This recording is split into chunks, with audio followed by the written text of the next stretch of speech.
Sean todos bienvenidos a la casa del Señor. Qué privilegio tenemos nosotros de estar en este lugar y adorar al Señor en espíritu y en verdad. Amén. De igual manera, bendecimos y saludamos a los amigos y amigas, hermanos y hermanos que nos siguen a través de Facebook Live, que nos siguen a través de cualquier medio de comunicación. Les bendecimos desde este lugar y declaramos la paz de Dios sobre sus vidas, sobre sus familias. Y no es por casualidad que usted nos haya sintonizado, sino que Dios tiene un propósito especial para cada uno de nosotros, igualmente para todos los que estamos acá en este lugar. Salude y bendiga a la persona que tiene su lado izquierdo, su lado derecho. No me canso de decir eso porque esto nos permite tener comunión los unos con los otros. Nos permite, mire cuántos sonrieron en esta hora para bendecir. ¿Cuántos sonríen en esta mañana? Mire, con solo el hecho de saludar y de bendecir a nuestros hermanos en la fe. Muy bien, vamos a entrar en materia en esta hora y estaremos hablando sobre el tema: nuestra lucha no es carnal, sino espiritual. Diga conmigo: nuestra lucha no es carnal, sino espiritual. Basado en la epístola a los Efesios, capítulo 6, en el verso 12, que dice lo siguiente. Dice la palabra del Señor: porque no tenemos lucha contra sangre y carne. Oiga bien lo que dice aquí la palabra del Señor. Porque no tenemos lucha contra sangre y carne, sino contra ¿quién dice? Sino contra principados, contra potestades, contra los gobernadores de las tinieblas de este siglo, contra huestes espirituales de maldad en las regiones celestes. Entonces es muy importante que podamos entender y comprender que nuestra lucha, nuestra batalla no es cuerpo a cuerpo con la persona que tenemos algún desaire, alguna contraveniencia. No es contra esa persona que tenemos que luchar, no es una lucha física. Porque no tenemos lucha contra sangre y carne significa que nuestra verdadera lucha es con las huestes espirituales de maldad, las que de verdad esclavizan y dañan la vida de las personas. Las mismas huestes que están intentando confundirnos para que volvamos a la vida anterior y abandonemos también el camino de salvación. ¿Cuántos estamos contentos de estar en este camino de luz?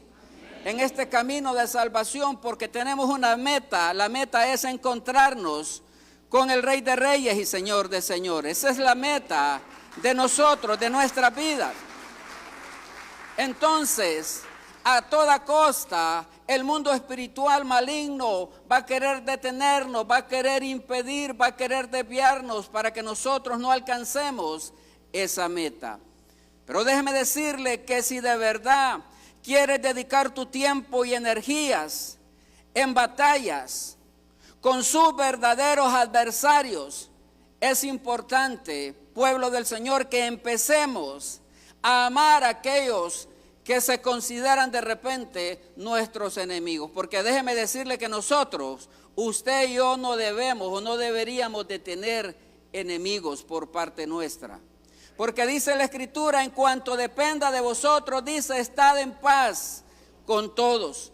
¿Qué tenemos que hacer? Orar por aquellos que nos persiguen, por aquellos que nos adversan en cualquier lugar, en el trabajo, en la familia, en el vecindario, en cualquier lugar donde estemos. Tenemos que orar por esas personas muchas veces que nos adversan y que nos desean mal a cada uno de nosotros, que nos ultrajan. Más bien tenemos que hacer el bien a todos, porque para eso hemos sido llamados. Y ejemplo nos dio el Maestro, el Señor Jesucristo, de hacer el bien aún a aquellas personas que lo maltrataron, que lo golpearon. Es el mejor ejemplo para nuestras vidas, para el pueblo del Señor. En primer lugar, Tenemos que estar convencidos, así como lo cantábamos hace poco, que el Señor es la victoria y que Él ya venció de una sola vez y para siempre. En otras palabras, estamos luchando con un enemigo que ya fue vencido en la cruz del Calvario. El Señor Jesucristo lo venció.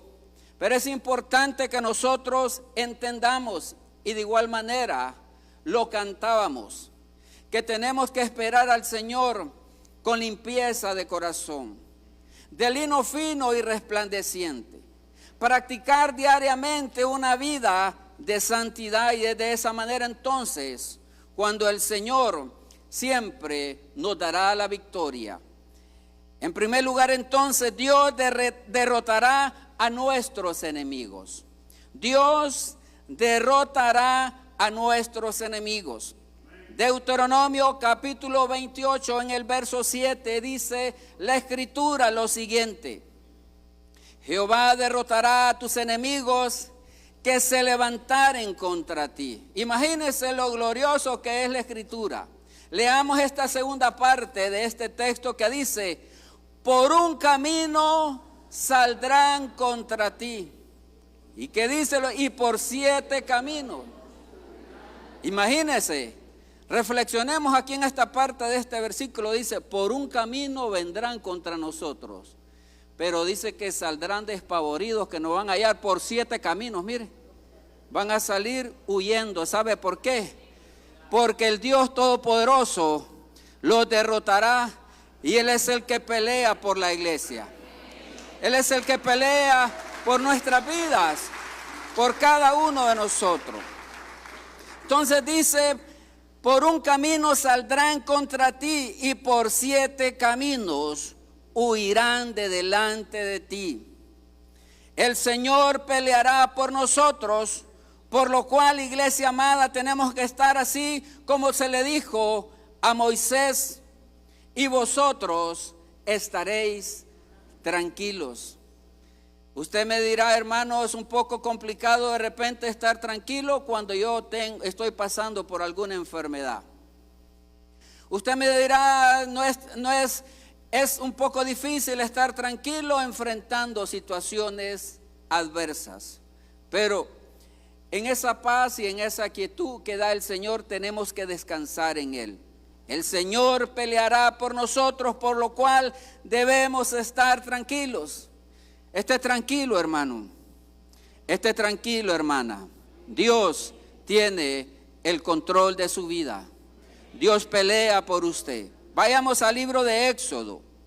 Éxodo capítulo 14, del verso 14 al verso 16, que dice lo siguiente: Jehová peleará por vosotros, y vosotros estaréis, como dice la escritura, estaréis tranquilos.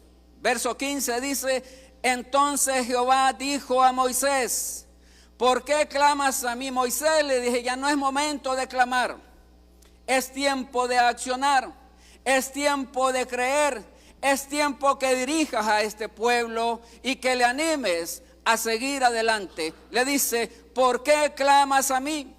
Di a los hijos de Israel que es el momento entonces de avanzar, que es el momento de marchar. Y tú le dices, alza tu vara y extiende tu mano sobre el mar y divídelo, y entren los hijos de Israel por en medio del mar. ¿Cómo dice? En seco. Faraón y los egipcios iban persiguiendo al pueblo de Israel. No lo quería dejar tranquilo, no lo quería dejar avanzar. Y ahí vemos un hecho histórico y milagroso del Señor a través de Moisés, cuando extiende aquella vara y se abre el mar rojo, que dice la escritura que había pared a la derecha y pared a la izquierda, y el pueblo de Israel pasa en seco. Pero los egipcios van persiguiendo al pueblo de Israel. Los van persiguiendo, y si usted lee todo este capítulo, nos vamos a dar cuenta que dice que en aquella noche ni los egipcios se acercaron, dice, en aquella noche no se acercaron a los hijos de Dios. Y cuando ya el pueblo de Israel está pasando, ¿qué sucede? Nuevamente se cierra el mar y vemos ahí el gran caos que sucede a los egipcios por perseguir al pueblo del Señor. Vemos la salvación tan grande y poderosa que Dios manifiesta a favor de sus hijos. Quiero leer también el verso 25 y el verso 30 de Éxodo capítulo 14. Dice el verso 25: y quitó las ruedas de sus carros y los trastornó, como dice, gravemente. Entonces los egipcios dijeron: huyamos de delante de Israel. ¿Pero por qué? Porque Jehová pelea por ellos contra los egipcios. ¿Quién peleó por el pueblo de Israel? ¿Y quién pelea por usted también? ¿Quién es su Dios también? Entonces Jehová peleará por vosotros y vosotros estaréis tranquilos. Estaremos tranquilos y seguros. Dice también el verso 30: así salvó Jehová aquel día a Israel de la mano de los egipcios. E Israel vio a los egipcios muertos a la orilla del mar. Ese es nuestro Dios, que pelea por nosotros, y tenemos que estar tranquilos, aunque con nuestros ojos físicos miremos un panorama difícil. El pueblo de Israel llega a aquel lugar y ¿para dónde vamos a agarrar? No hay una salida porque está el Mar Rojo. Pero ¿sabe qué? Así como el Señor abrió el Mar Rojo, ¿cuál es el mar que tiene que abrir para que usted pase? ¿Cuál es la puerta que tiene que abrir el Señor para que usted pueda entrar? Para Él no hay nada imposible. Otro ejemplo también de la Escritura. David confió en que Jehová de los ejércitos enfrentaría a aquel gigante Goliat. Él tenía esa seguridad y confianza que no era él con las pequeñas armas que tenía que iba a enfrentar a aquel gigante. Sabía quién era el que lo defendía, sabía quién era su Dios. Dice primero de Samuel capítulo 17 verso 43 al verso 47. La Escritura narra ahí que aquel filisteo atemorizaba al pueblo de Israel, los atemorizaba. Y así estuvo, dice la Escritura, por un espacio de 40 días, provocando hasta el mismo rey Saúl y todo el pueblo estaban llenos de temor, estaban llenos de miedo, porque llegaban los filisteos y los amenazaban. Y voy a leer estos versos del 43 al 47, que dice: y dijo el filisteo a David: soy yo perro para que vengas a mí con palos. Y maldijo a David, pero oiga bien cómo lo maldijo: por sus dioses. Y vea que ahí está con D pequeña, no se refiere a nuestro Dios. Y dije: y maldijo a David por sus dioses. Verso 44 dice: dijo luego el filisteo a David: ven a mí y daré tu carne a las aves del cielo y a las bestias del campo. Versículo 45.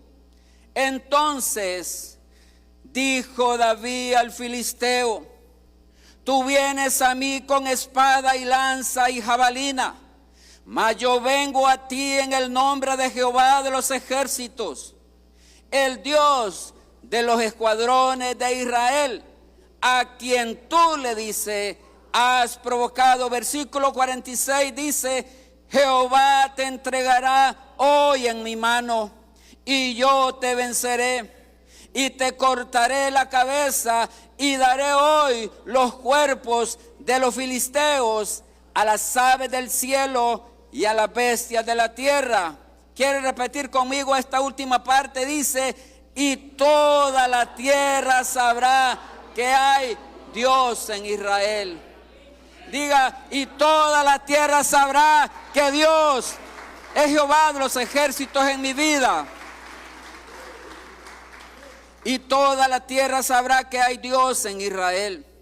Y sabrá toda esta congregación Mire cómo es la batalla. Dice que Jehová nos salva con espada y con lanza, porque de Jehová es la batalla y Él os entregará en nuestras manos. ¿Quién era Goliat? ¿Quién era aquel gigante? Era un hombre, cuando leemos ahí, que medía casi 3 metros. Creo que por 10 o 20 centímetros no medía 3 metros. Este gigante Goliat era un hombre de guerra, un hombre preparado verdaderamente y quien tenía armas poderosas para enfrentar, así como cualquier soldado. David, mientras David era un muchacho, pastor de ovejas, sus armas ¿cuáles eran? Era un saco pastoril, un cayado, tenía una honda y dice que recogió 5 piedras lisas.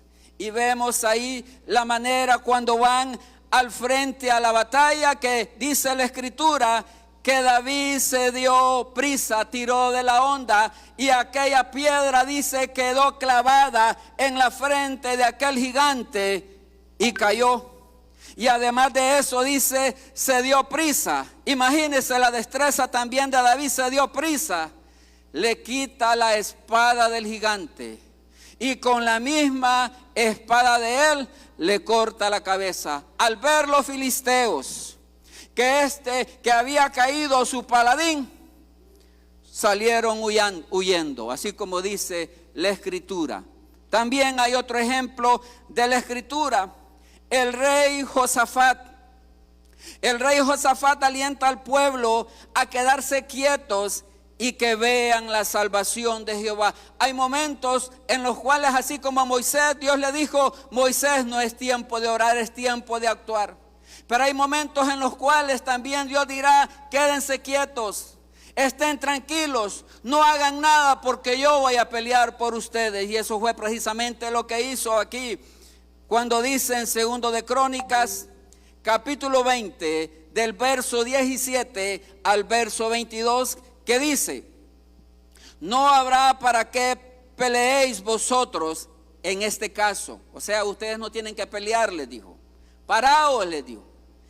Estad quedos y ved la salvación de Jehová con vosotros, oh Judá y Jerusalén. No temáis ni desmayéis. Salid mañana contra ellos, que Jehová estará con vosotros. Entonces Josafat se inclinó rostro a tierra. Mire, aquí es una buena actitud. Aquí sí tenían que orar, aquí sí tenían que clamar, aquí sí tenían que adorar al Señor. Entonces Josafat se inclinó rostro a tierra. Y asimismo todo Judá y los moradores de Jerusalén se postraron delante de ¿quién dice? Delante de Jehová. ¿Y qué más pasó? Dice, y adoraron a Jehová.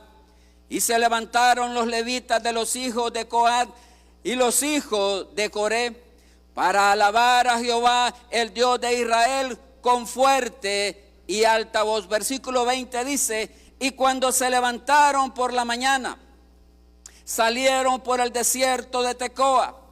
Y mientras ellos salían, Josafat, estando en pie, dijo: oídme, Judá y moradores de Jerusalén. Les hace esta confirmación y les dice: creed en Jehová vuestro Dios y estaréis seguros. Iglesia Cuadrangular, creed en Jehová vuestro Dios y estaréis seguros. Estaréis seguros, estaremos confiados. Creed en Jehová vuestro Dios y estaréis seguros. Creed a sus profetas y seréis prosperados. Versículo 21 dice: y ha habido consejo con el pueblo. Puso a algunos, ¿a qué dice? Que cantasen y alabasen a Jehová, porque en la alabanza también hay poder. Cuando nosotros adoramos y exaltamos al Señor, las tinieblas tienen que huir, porque exaltamos al único que es digno. Las tinieblas van a huir cuando glorificamos y exaltamos el nombre del Señor. Dice: vestidos de ornamentos sagrados, mientras salía la gente armada, y que dijesen: glorificad a Jehová, porque su misericordia es para siempre. ¿Cuántos dicen amén a esto? ¿Quiere leerlo conmigo? Dice, glorificad a Jehová, porque su misericordia es, como dice, para siempre. Verso 22 dice, y cuando comenzaron a entonar cantos de alabanza, Jehová puso contra los hijos de Amón y de Moab y del monte de Seir. ¿Quién puso? ¿Quién fue? Jehová, dice la Escritura. ¿Qué puso? Dice, las emboscadas de ellos mismos que venían contra Judá.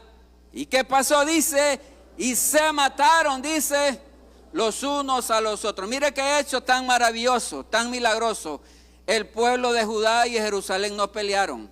Entre ellos mismos se mataron, dice la Escritura. Y ahí podemos ver entonces la salvación del Señor.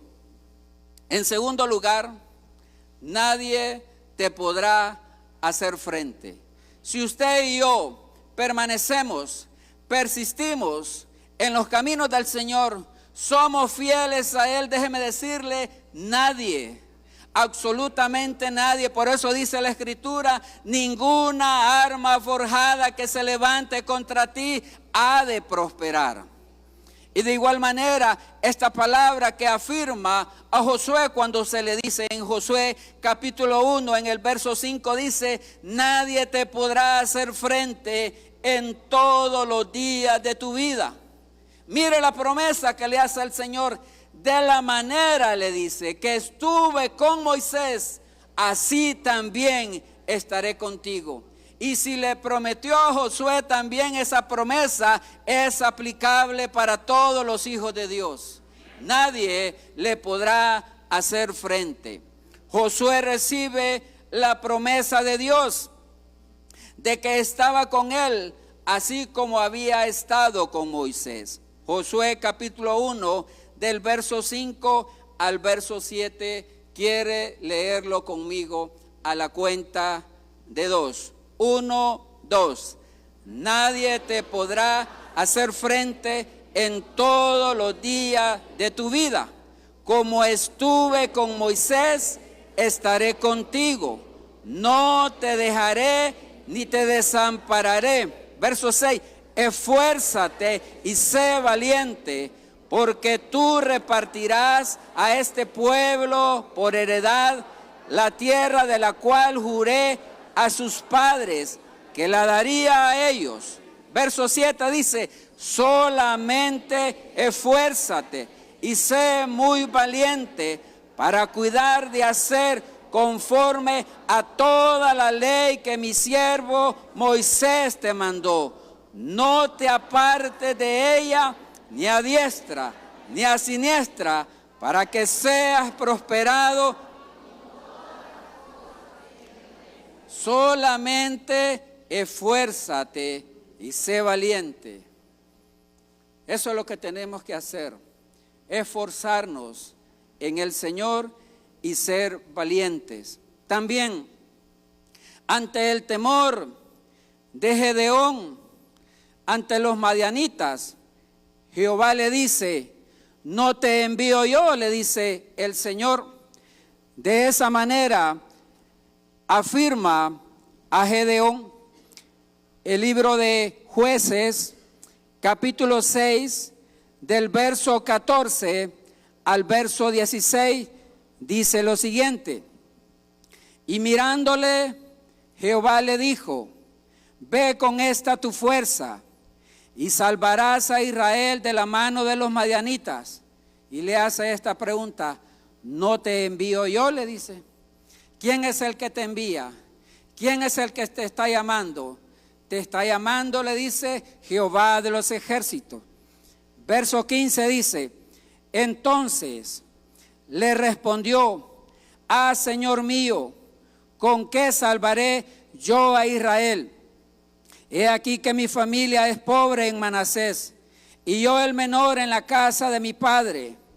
Jehová le dijo, ciertamente yo estaré contigo. ¿Y qué pasa? Dice,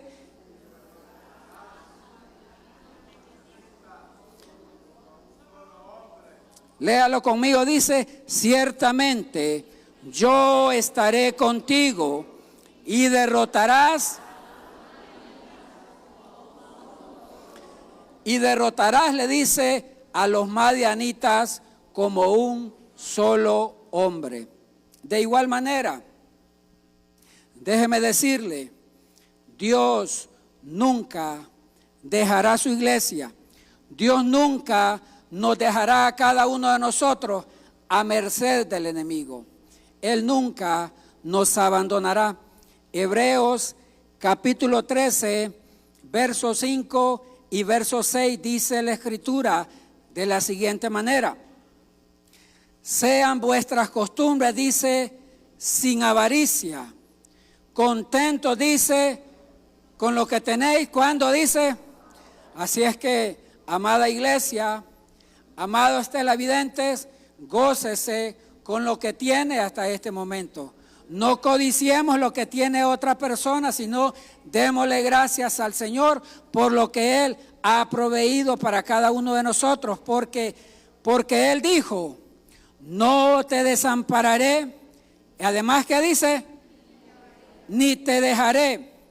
Verso 6, léalo conmigo, dice, de manera que podemos decir confiadamente, el Señor dice,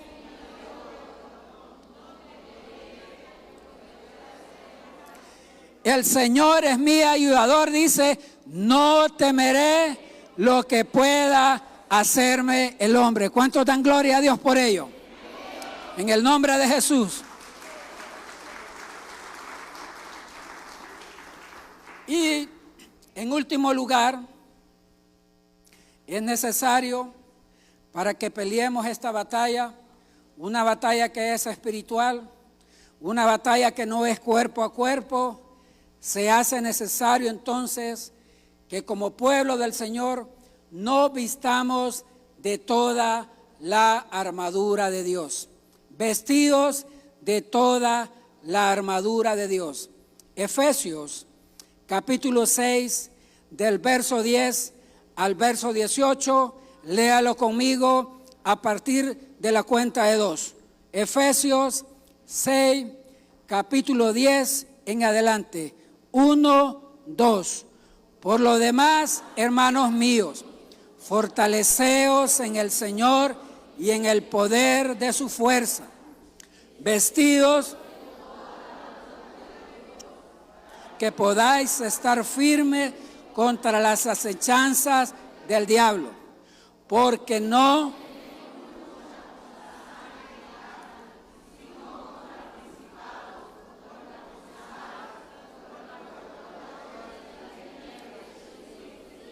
contra huestes espirituales de maldad en las regiones celestes. Por tanto, tomad toda la armadura de Dios para que podáis resistir en el día malo, y habiendo acabado todo, estar firmes. Verso 14 dice, estad pues firmes, ceñidos vuestros lomos con la verdad y vestidos con la coraza de justicia, y calzados los pies con el apresto del evangelio de la paz. Sobre todo, tomad el escudo de la fe, con que podáis apagar, y tomad y la espada, que es orando con toda oración y súplica en el Espíritu, y velando en ello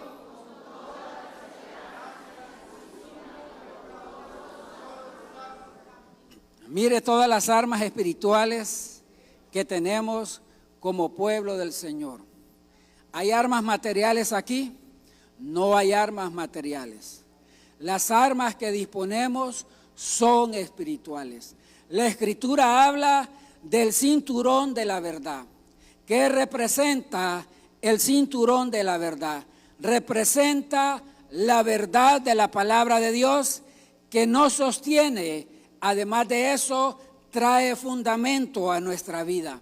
Por lo tanto, como pueblo del Señor, tenemos que caminar también en verdad. La coraza de justicia simboliza la justicia de Dios que nos protege de los ataques del enemigo. Eso es lo que dice el verso 14 en la parte B. Entonces, debemos vivir en la justicia de Dios. ¿Cuántos queremos vivir en la justicia de Dios? También, otra arma es el calzado de la preparación del evangelio de la paz. ¿Qué quiere decir esto? Que tenemos que estar siempre preparados nosotros para compartir el evangelio del Señor. Dice la Escritura, de gracia recibisteis, dad de gracia. No podemos nosotros entonces ser egoístas. El escudo de la fe también. Otra arma es el escudo de la fe, que simboliza la fe en Dios, que nos protege de los dardos de fuego del maligno. Creo que era en la reunión el domingo anterior, decía yo, en la primera reunión, que el soldado romano tenía un escudo y ese escudo lo protegía de las flechas encendidas que venían contra él. Si venía alguna flecha, ¿qué hacía el soldado? Con el escudo se defendía de esas flechas encendidas o de cualquier otra arma que el enemigo usara en contra de él. Pues el escudo de la fe también es esa certeza, es esa seguridad que nosotros tenemos en el Señor, que puede venir cualquier flecha, que puede venir cualquier problema, cualquier obstáculo o adversidad, y tenemos el escudo de la fe que nos va a proteger porque el Señor pelea por cada uno de nosotros. También otra arma es tomar el casco o yelmo de la salvación. ¿Cuántos son salvos aquí en este lugar?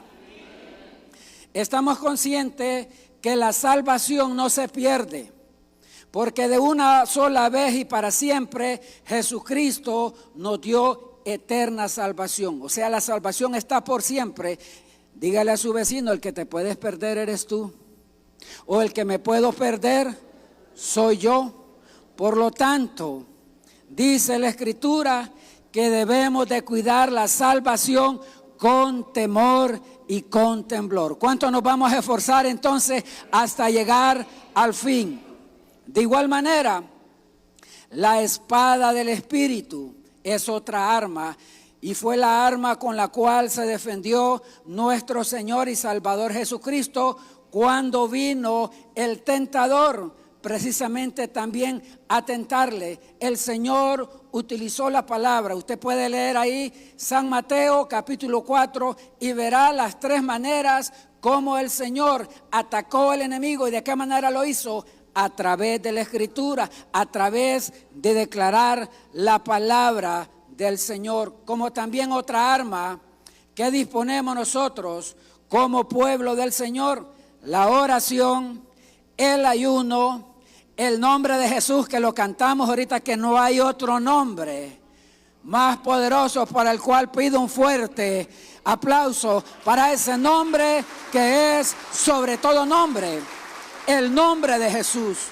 No hay otro nombre. Ese es el nombre que le tiene temor al enemigo. Cuando usted y yo con autoridad declaramos en el nombre de Jesús, las tinieblas tienen que retroceder. Las tinieblas tienen que huir en el nombre de Jesús. Como también cuando declaramos y confesamos, la sangre de Cristo tiene poder. La sangre de Cristo tiene poder en el nombre de Jesús. Tiene poder para nuestras vidas. Y como lo leíamos ahí también en Crónicas cuando estábamos hablando del rey Josafat, la alabanza y la adoración. ¿Qué sucedió cuando estaba Pablo y Silas presos? Que los habían metido, dice la Escritura, en el calabozo de más adentro. Que empezaron en ellos, dice que empezaron a cantar himnos y alabanzas. ¿Y qué pasó? Vino el terremoto de Dios, tembló aquella cárcel y dice que los cimientos de la cárcel se sacudieron y se abrieron sus puertas. ¿Por qué? Porque aquellos hombres en medio de la adversidad, en medio del dolor, adoraron y exaltaron al Señor que sabían que estaba con ellos. Entonces, pueblo del Señor, y usted que nos ve y usted que nos escucha, ¿qué podemos concluir en relación a este tema? De que la batalla nuestra no es carnal. Nuestra batalla no es carnal, sino espiritual. Para cerrar le digo, dígale a su vecino, no es contra ti que tengo que pelear. Y más si es familiar suyo, dígale, pero no es contra ti, mi batalla. Dígale, oiga bien, dígale, mi batalla es espiritual, dígale. Mi batalla es que tengo que doblar rodillas delante del Señor, dígale. Concluimos entonces de la siguiente manera. La batalla de la iglesia y de los hijos de Dios no es contra el prójimo, o una batalla cuerpo a cuerpo, o una batalla física. Nuestra lucha es espiritual, es contra Satanás y todo su ejército. Pero déjeme decirle, gracias sean dadas a Dios que ya nos dio la victoria por medio de nuestro Señor y Salvador Jesucristo. Aleluya. Somos más que vencedores en el Señor. Padre, en el nombre de Jesús, en esta hora exaltamos y bendecimos tu nombre. Gracias por tu santa y bendita palabra, oh Dios mío. Acomoda, Señor, lo espiritual a lo espiritual. Yo quisiera preguntar en esta hora, si hay amigos o amigas que nos ven o personas que están en este lugar y de repente han estado peleando la batalla de manera equivocada y en esta hora se quieren unir a pelear esa batalla espiritual con el gran ayudador que es nuestro Dios. Amigo y amiga que nos ve y usted que está acá en este lugar, si usted quiere voluntariamente entregar su vida al Señor, repita después de mí esta oración. Hágalo de forma voluntaria. Diga después de mí: Señor Jesús, en esta hora, después de escuchar tu palabra, en el nombre de Jesús, tomo voluntariamente la decisión de rendir mi vida a ti, de rendir mi corazón delante de ti. Te pido perdón por mis faltas, por mis pecados. Entra a mi vida y ayúdame a ser también un más que vencedor. Inscribe mi nombre en el libro de la vida, en el nombre de Jesús. Amén y amén.